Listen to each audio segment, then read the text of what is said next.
To begin this Christmas card, I'm going to start with a drawing that I've already created for you. You could always redraw it yourself if you wanted, or you can use this technique to take the printed image, add graphite to the back of the paper, flip it over onto your paper, and trace over the drawing, and that will create a transfer underneath. While I'm tracing, I just want to remind you of a few things. In watercolor, we don't have white. We use the paper to either lighten our colors using water and less pigment, or we leave the paper blank to create actual white. You can also use wax to create a resist if you'd like. We are going to be using salt on the ornaments to make them look crystallized. But the only thing that you have to complete this card is paintbrush, water, and watercolor paint. Now that I have my image traced, I am going to start by taking this skewer and I am going to draw some lines in my antlers to give them that texture like the antlers of an actual deer have, where it looks like they're growing and running throughout the space of the deer's antlers. Again, that's not something you have to do, it's just something that's going to help give it a little bit different texture, especially since you have so much brown that's going to be happening in this picture.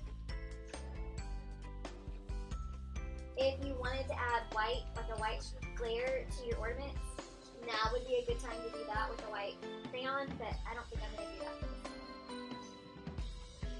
I think I am going to start with my ornaments. You can make them any color that you want.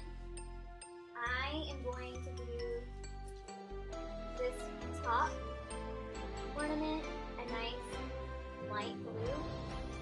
I know I just said this, but remember, if you want it to be lighter, you're just using more water, less pigment. And I got it pretty soupy, so I'm going to let it sit for a second, but here in a minute, I'm going to sprinkle a little bit of salt on there to give it a crystallized look. I'm going to skip down here to this bottom one and do the same thing. And then the one that's in the middle that hangs over the deer's antlers, I think I'm going to mix just a little bit of purple in to my blue to give me like a light blue violet, just to change it up a little. You can do your ornaments any color that you want, this is just the colors that I'm using. Okay, so while my blues are still wet, I'm going to sprinkle a small amount of salt on the wet watercolor. Whenever you're working in watercolor, you want to try really hard to not paint right next to each other if you don't want the colors to bleed. So that saying, I wouldn't want to jump straight into my antlers because then it would bleed into my blues and I would have a muddy blue antler or brown ornament. So I'm going to skip away from those for right now, and I'm going to actually work on some of my shadows. So to do that, I am going to make a brown. If you're using a watercolor palette that's pre-mixed and you want to use the brown there, you're welcome to. I am going to make a little bit of a purple. That's a little bit closer to the blue side than the purple side. Sorry, a little bit to the blue side, not so much to the red side. And then I'm going to add yellow to that. Yellow and purple are complementary colors, and that's going to make a brown. But like I said a minute ago, if you have a brown and you just want to use the brown that's there, no judgment. By making my own colors, I'm going to create more unity throughout my picture. So that's the reason I like to mix. So now that I have a little bit of a brown, I'm going to come in and I'm going to create a shadow on the neck. Let me show you a little trick real quick. So I've got this triangle painted and I want it to gradually get lighter. One thing I could do is I could wash my brush out and create a great graduated wash like we talked about yesterday. Or I could come in remove some of the excess water from my brush and then pull it down. And that acts like almost like an eraser, like a vivid eraser where you're pulling some, but you're not getting rid of everything. So I did it right here on both sides of my neck. I'm going to start right here at the corner of the cheek. And I'm basically just outlining the head where it would create a shadow, and then I'm pulling the excess water off and dragging it down a little, so that way I've got that shift here. I'm going to do the same thing here by the eye.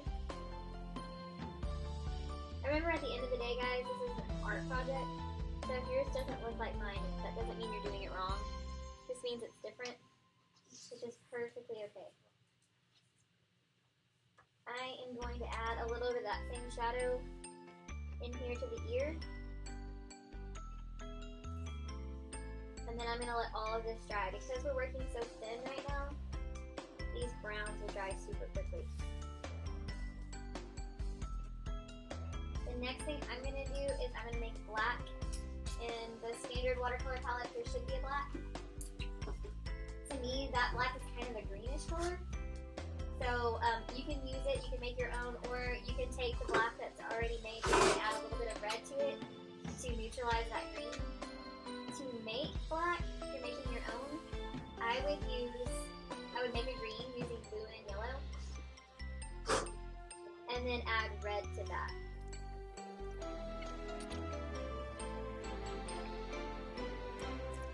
So I'm going to paint my nose, and then I'm going to let everything sit for just a minute to dry. Alright, to start on the antlers, because my ornaments are dry, I am going to create a light brown that's on like the red side, I think. So to do that, I'm going to take yellow, I'm going to take red, make a little bit of orange, and then I'm going to add a little bit of blue to that.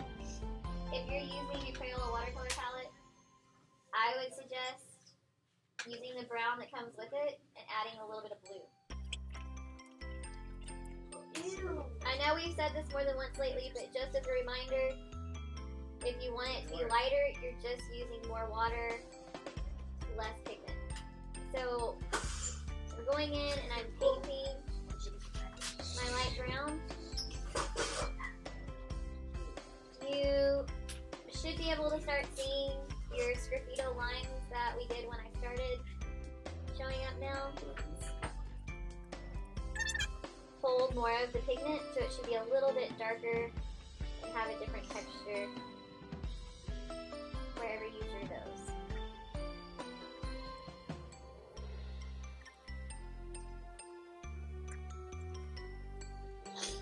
Now that I have a nice even layer on those antlers, I'm going to let those sit and dry. And I'm going to come down and take that same brown and use it on the eyes. Remember that if you want to leave that white light in your deer's eyes, you have to make sure that you don't paint through it, because there is no white in watercolor.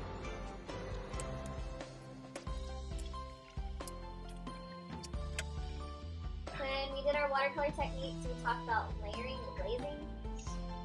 I'm going to glaze brown over the entire surface of my deer, meaning it'll pick up the shadows we laid down earlier, making those look darker than where we're putting the brown everywhere, even though we're using the same color throughout.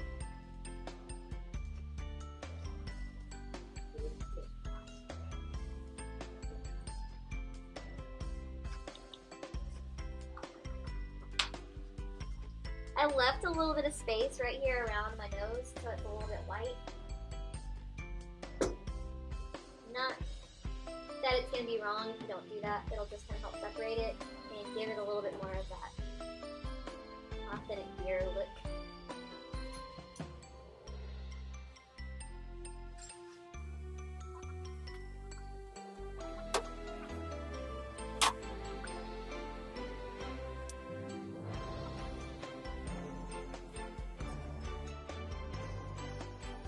gonna leave that to dry for a little bit. And my antlers are close to dry. And I'm gonna come in with a darker brown. Remember, it's the same thing, it just doesn't have much water to it. If it's more of a red brown, you can either add some blue to your brown or some green, and that will help neutralize it and make it less of a color that you can put a name to. I'm just accenting with my darker brown, pulling little strokes here and there.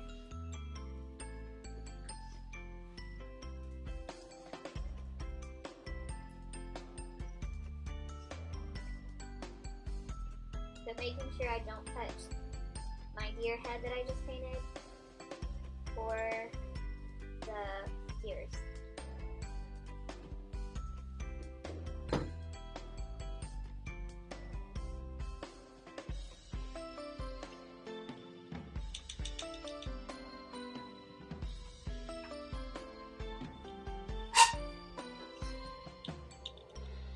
And that will help neutralize it and make it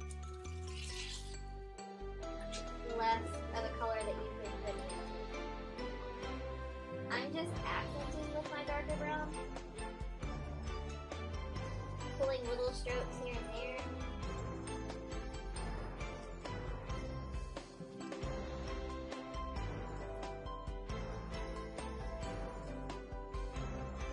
But making sure I don't touch my deer head that I just painted or the ears.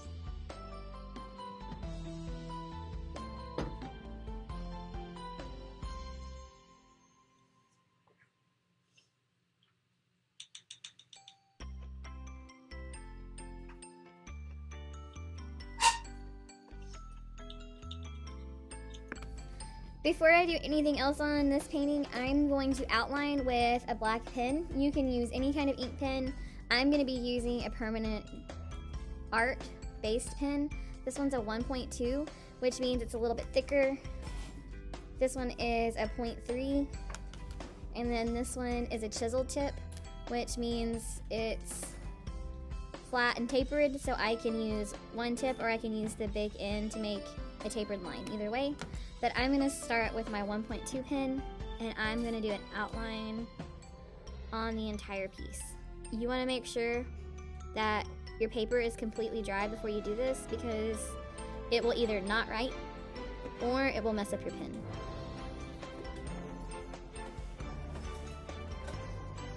So with my heavy, thick outline pen, I'm just going to go around the outside of everything, not doing any details to the inside.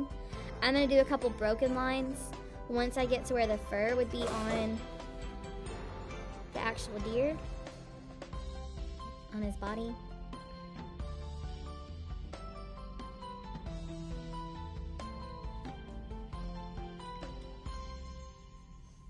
"2D art is all about illusion." So by having that broken line, that helps serve that illusion that our deer is furry. And by having a solid, smooth line like on the antlers or the Christmas ornaments, that helps illustrate the fact that these are smooth objects.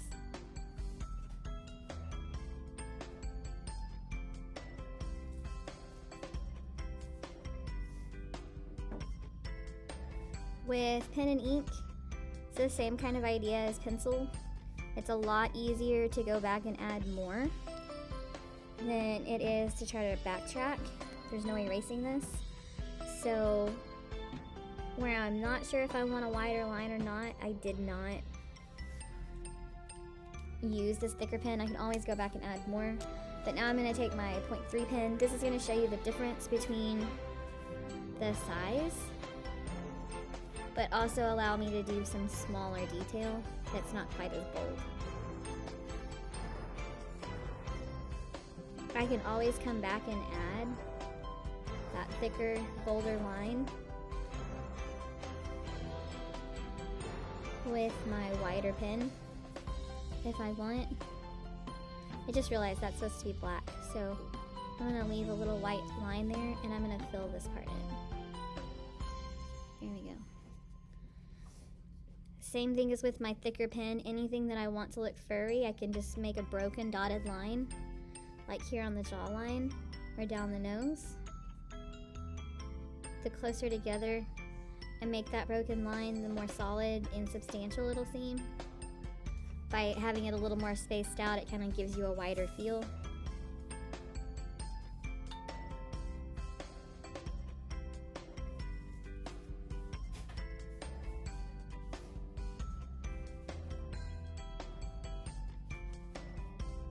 Make sure when you do your white dots that you do them in a similar spot, but on opposite sides of the eye. So that way he doesn't look cross-eyed. Unless you want a cross-eyed deer.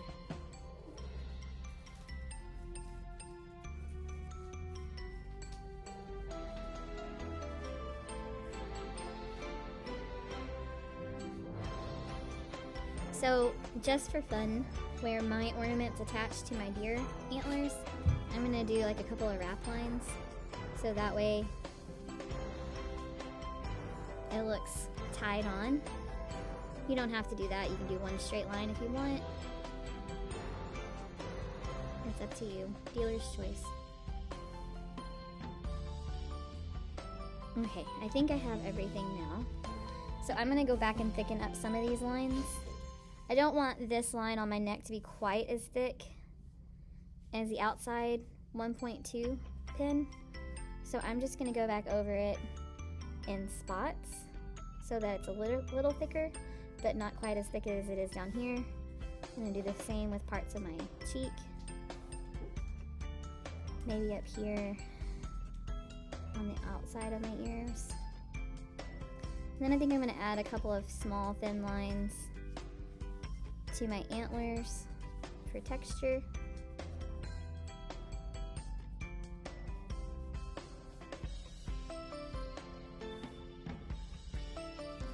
I think that I want my Christmas ornaments to stand out a little bit more, so I'm going to go back with my thicker marker pen and outline the entirety of my ornament.